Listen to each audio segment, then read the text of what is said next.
Hi all and welcome back to the channel. Imagine this, you've recently bought your Genos and you've been practicing all week playing Happy Birthday because you've been asked to perform the song at a relative's party in a few days' time. But due to unforeseen circumstances, you lose the ability to make full use of your chording hand.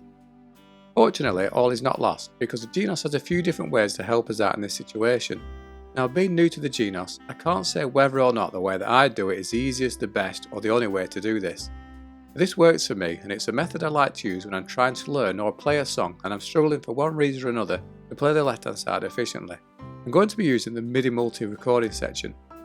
I wouldn't go so far as saying the next part of the video is a tutorial, as there may be things that I'm doing wrong or I might just forget to mention something important, but it's still a useful function nonetheless. So for this example, I'm going to be playing the song mentioned above, Happy Birthday, which is already a challenge for me as it's in 3/4 time and I tend to play most songs in 4/4 time. But I've chosen this song as an example as it's nice and short and copyright free, so hopefully there's no chance of the song getting muted by the powers that be. With the Genos we can program the chords we want to play and save it as a song so we can recall it at any time. The end result I'm after here is for me to be able to press a button, have the left hand accompaniment side play automatically, and then all I need to do is concentrate on the right hand side of playing the keyboard. This is a great way if you just want to practice the right hand melody and not have to worry about the left hand, but it's particularly useful if you have limited or no use of the left hand, but still want to have fun making music on the Genos. Before I've started, I've had a flick through the different styles looking for a style in 3/4 time and I quite like the English waltz. So before I select start, I've selected this style and selected the main variation D with the OTS setting on to give me this great sounding trumpets. I've also worked out beforehand which chords I'll need to program the song and made a quick reference sheet to help me. This isn't musically correct by the way, it's just to let me know what chords I need to place on which sections of the song. So to program this song, I'm going to do it in the song recording section of the Genos. To find that it's menu 2, which you can either just press the menu button a couple of times or just select menu 2 on the panel. Then press song recording. Then on the left hand side select multi recording under the MIDI heading. Press the step icon at the top and where it says CH1, press that and I'm going to scroll down to where it says chord and select that.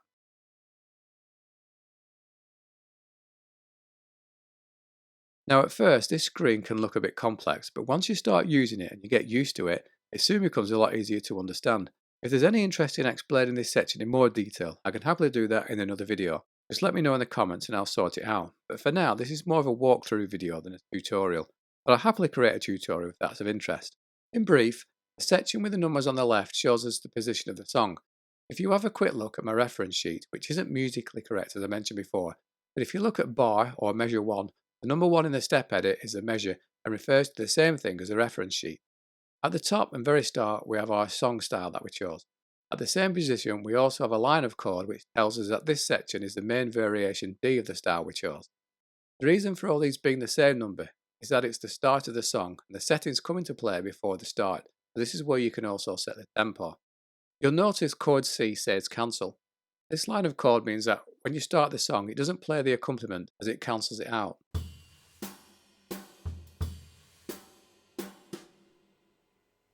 If I press the C chord whilst on this line, it'll override the cancel and select the C accompaniment. To cancel the chord, you can press the C key, the C sharp key and the D together and it'll revert to the cancel again. So what these lines of chord are telling us is that when we press play, the song will only last 2 bars as it'll end on the start of bar 3. It'll have no accompaniment and it'll play at a tempo of 87. To make this easier, I've not included an intro, which makes it easier to follow along from the sheets and see how the numbers on the screen coincide with the chord sheet. If I was to add an intro 4 measures long, then my song would start on measure 5, so on my reference sheet I'd have started the chord progressions at 5 rather than 1. So the first chord needs to start at measure 1 and last for 1 bar. To select the first chord as C at measure 1, I can use the arrows to select the chord at position 1, press a C chord on the left hand side of the keyboard. Now when I press play you can hear the accompaniment play. Now looking at the sheet it says we need to add chord G at measure 2. To do this I'll scroll down and press insert at the relevant spot and I can change the measure to 2 and press the G chord. Now when I press play, you can hear the chords changing automatically following the coding that I've inputted. Just remember that when you scroll down to insert a new line, it'll create a line that is based around the information on the highlighted line. So if, for example, the highlighted line was tempo and I press insert, it'll create a new line with tempo. You can change things by moving the edit window with the arrow keys and using the scroll wheel though. Anyway, all I need to do now is input the rest of the chords, ensuring that I change the measure to the correct position. One thing to check, make sure that the song doesn't end prematurely on the last chord, is to make sure that if you want a chord to play, say for 8 measures, and also on measure 8 it says end, you'll need to change the end measure to the correct value.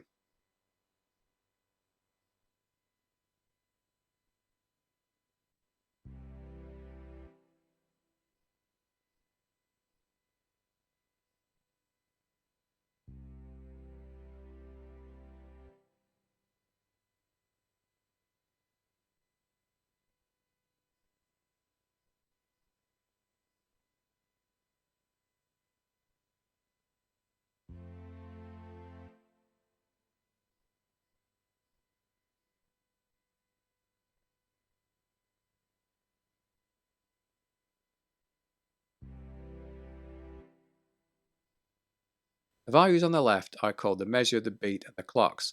These 3 figures allow us to place the notes or the chords exactly where we want within the song. The G chord here doesn't fall at the beginning of the measure, and I need to adjust the beat placement for the chord so that it changes at the right moment, and this is easily done by changing this value here. Sometimes I can work this out manually, and sometimes it's trial and error. If it sounds a bit baffling, and as I mentioned above, just let me know and I'll put out a more in-depth video, as I have a few little tips and tricks I use to make the step edit section a lot easier. So that's the entire song programmed in. You can actually play the song from here, if you're careful not to press anything on the left hand side, as you could accidentally make unwanted changes. But you will be limited by a few things. For instance, the joystick function doesn't work for starters, but you can still play the right hand side melody.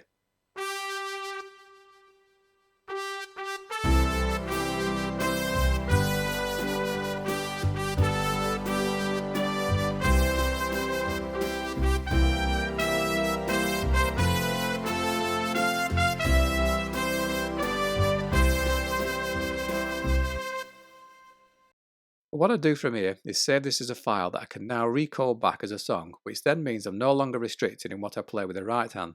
To do this, click expand at the top. It'll say data will be expanded, so I press yes. I then press step edit to come out of the step edit mode. Press setup, then execute. This now converts all the data so that we can save it as a song.